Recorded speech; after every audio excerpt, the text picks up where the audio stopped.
दुनिया भर में कोरोना से तबाही मची हुई है। भारत कोरोना संक्रमण के मामले में सभी देशों को पीछे छोड़ दिया है। अब कोरोना से होने वाली मौत के मामले में भी भारत ने सभी देशों के रिकॉर्ड को तोड़ दिया है। अब तक अमेरिका और ब्राजील में कोरोना के कारण हुई मौतों का आंकड़ा ज्यादा था, लेकिन पिछले 10 दिनों में भारत में कोरोना के कारण सबसे ज्यादा मौतें हुई हैं। पिछले 10 दिनों में भारत में कोरोना से 36,110 लोगों की जानें गई हैं। पिछले 24 घंटे में देश में 4,14,000 कोरोना संक्रमण के मामले आए और 3927 लोगों की मौतें हुई। पिछले 10 दिनों से रोजाना करीब 3,000 से ज्यादा मौतें हो रही है। इस दौरान 36,110 लोगों की मौतें हुई। इसका मतलब यह हुआ कि देश में प्रति घंटे 150 लोगों की मौतें हो रही है। अगर इसे प्रति मिनट के हिसाब से देखा जाए तो हर मिनट करीब 2 से ज़्यादा लोगों की मौतें हो रही है। WHO के मुताबिक 10 दिनों में इससे पहले सबसे ज़्यादा मौतें अमेरिका में हुई थी।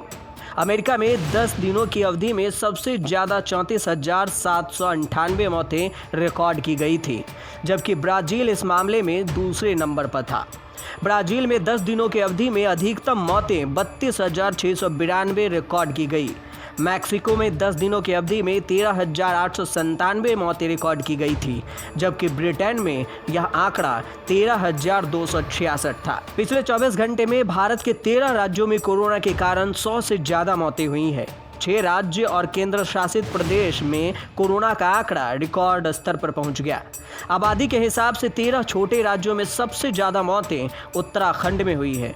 6 मई को उत्तराखंड में 151 मौतें दर्ज की गई, तो मौत के मामले में राज्य 10वें स्थान पर था। जबकि भारत में करीब 13 ऐसे राज्य हैं जहां 21 अप्रैल से 4 मई तक के पीरियड में पॉजिटिविटी रेट 21% से अधिक था। कई राज्यों में अचानक से कोरोना का पॉजिटिविटी रेट बढ़ना ये दर्शाता है कि अभी भी बड़ी मात्रा में टेस्टिंग को बढ़ाने की जरूरत है। दिल्ली और बंगाल ऐसे राज्य हैं जहां पॉजिटिविटी रेट डराने वाला है।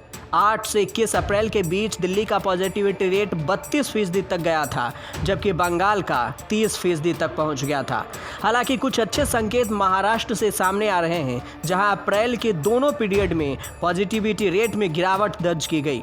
महाराष्ट्र के अलावा छत्तीसगढ़ से भी इसी तरह के संकेत सामने आ रहे हैं। बता दें कि कोरोना की रफ्तार और उसके फैलाव को पहचानने के लिए पॉजिटिविटी रेट ही बेहतर पैमाना है। इसके अनुसार प्रति 100 टेस्ट में जितने लोग पॉजिटिव पाए जा रहे हैं, उनमें संक्रमण का अंदाजा लगाया जा सकता है। यानी अगर किसी जगह का पॉजिटिविटी रेट 40 है, तो हर 100 टेस्ट में से 40 लोग कोरोना की चपेट में आ रहे हैं। अभी नेशनल लेवल पर पॉजिटिविटी रेट 20 के आसपास बना हुआ है, जो पिछले कुछ दिनों में ही तेजी से बढ़ रहा है। देश में इस वक्त कई राज्य ऐसे हैं जहां पॉजिटिविटी रेट 10% से अलग है। इनमें आंध्र प्रदेश, बिहार, चंडीगढ़, छत्तीसगढ़, दिल्ली, गोवा, हरियाणा, हिमाचल प्रदेश, झारखंड, कर्नाटक, केरल, मध्य प्रदेश जैसे राज्य शामिल हैं। लेकिन इन सब के बावजूद भी एक सवाल आपके मन में उठ रहा होगा कि आखिर देश में कोरोना से मौत की रफ्तार में कमी क्यों नहीं हो रही है।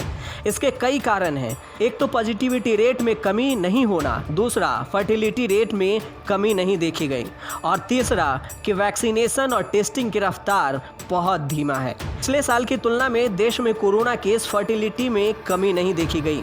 हाल ही में ICMR के महानिदेशक डॉक्टर बलराम भार्गव ने कहा था कि कोरोना की पहली और दूसरी लहर में मृत्यु फीसद में कोई अंतर नहीं है। हालांकि मौजूदा लहर में ऑक्सीजन की जरूरत ज़्यादा महसूस की जा रही है। दोनों ही लहरों में 70% संक्रमित लोग 40 साल से अधिक के हैं। भारत में कोरोना का डबल म्यूटेंट वर्जन भी पाया गया है। हालांकि इसका हायर ट्रांसमिशन फिलहाल स्थापित नहीं है। ब्रिटेन, ब्राजील और दक्षिण अफ्रीका की कोरोना वायरस म्यूटेंट भी चिंता का विषय है। पिछली बार 30 साल से कम उम्र के 31% लोग कोरोना संक्रमित हुए थे, जबकि दूसरी लहर में इतनी ही उम्र के 32% लोग संक्रमित हुए हैं।